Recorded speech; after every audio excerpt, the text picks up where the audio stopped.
5 Hidden Secrets of Money That Will Shock You by Dr. Myles Munroe. Hello. In this video, I'll share with you the hidden secrets of money that will shock you, as revealed by Dr. Myles Munroe. You'll learn about the keys to unlocking wealth and achieving financial freedom. Up until his untimely death in 2014, Dr. Myles Munroe was an inspirational pastor, teacher, and author who touched many lives with his profound financial and spiritual advice, earning him global recognition. Born in the Bahamas, he challenged not only fellow ministers, but also corporate leaders and political figures. While some admired him, others found him controversial. Nonetheless, his intelligence and eloquence were undeniable. He famously stated, "The greatest tragedy in life is not death, but a life without purpose," and added, "The poorest man in the world is a man without a dream." Intrigued by what this remarkable man of God had to say about money, I decided to read some of his books and listen to some of his sermons on the hidden secrets of money. The insights I found are truly shocking. Keep watching to discover the reasons behind why you may not be wealthy yet. Before we dive in, if you are new here, please consider subscribing to this channel to continue receiving great videos like this one. Don't forget to hit the notification bell so you can be informed every time I publish a life-changing video. Let's get started. 1. Principle of Management. According to Dr. Myles Munroe, the principle of management is crucial for living a financially free life. In today's church, effective management is often glaringly absent. Many pastors graduate from Bible school without ever attending a management class, and then they begin running a church. Munroe believes this is a significant reason why most churches struggle financially. This lack of management leads the congregation to feel embarrassed quoting scriptures that promise prosperity.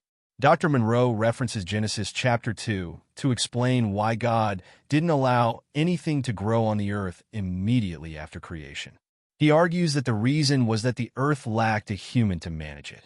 The term God used for work is ergon, which means management. Are you surprised? Munroe suggests that God refrained from letting anything grow until he created a manager, Adam, and his subordinate, Eve. So, what is management, and how can you apply this principle? Munroe defines management as the efficient, appropriate, and timely use of someone's resources as delegated to produce added value.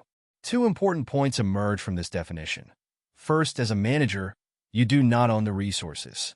Second, you are obligated to add value to the resources you have been given. Focusing on the second aspect, you must maximize every resource to improve its worth. Munroe states that God expects you to do so, and he becomes upset when you are lazy. Dr. Munroe concludes this principle with these points. God will not give you something you pray for unless you can manage it. Thus, don't expect more money from God if you cannot handle the little you already have. God expects you to be an economist, a person who gets the maximum from the minimum. The takeaway is that money should come to you. If it keeps slipping away, it indicates that you cannot manage it. 2. Power of a gift. According to Munroe, proper etiquette dictates that you do not approach a king empty-handed. In this context, God is the king, and you shouldn't approach him without offering a gift. Why is that? Kings have a long memory. Once you present them with a gift, they remember it and respond accordingly. Gifts are also distracting. They make the king aware of the effort it took you to give them. Furthermore, gifts demonstrate your worthiness in the eyes of the king and, as a result, attract the king's favor. More importantly, gifts acknowledge ownership. Munroe explains that kings own everything, so when you give, it tests whether you recognize their ownership. So, when giving to God, choose a gift that provokes him to act. It's not about the monetary value of the gift, but how much it cost you personally. Of course, the gift should not be cheap or insulting. The inspiring preacher asserts that everyone has something to give. He states, "Don't ever make the mistake of telling God that you have nothing to offer." That is simply not true. God does not create junk. The takeaway is that gifts acknowledge the king's ownership, and giving to the king is, without a doubt, an act of thanksgiving. 3. Power of dominion. Dominion means to govern or rule, and anyone who wants to be rich must possess it. According to Munroe, there are several levels of dominion, starting with fruitfulness. Being fruitful means being productive. For example, McDonald's has achieved remarkable success in the burger market by producing up to 1 billion burgers each month to meet global demand. Second is replenishment. Replenishment means distribution. It involves increasing production and ensuring that more people have access to the product. Third is subdue. To subdue means to control the market.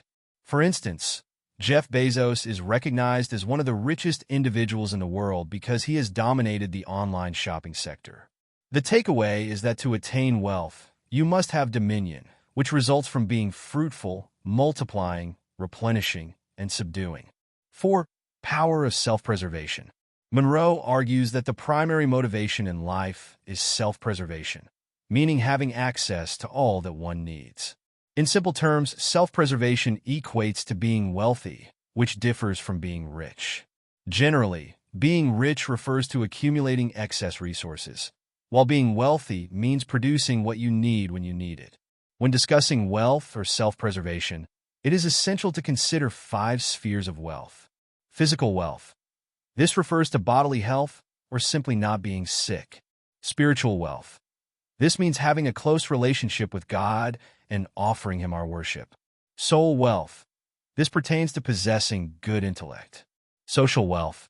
This involves having supportive friends around you. Influential wealth. This means making an impact in your community. The takeaway is that you need all 5 spheres of wealth to be considered truly wealthy. If you lack any one of them, you are likely to be impoverished in some sense. 5. Don't seek success. Seek to become a person of value.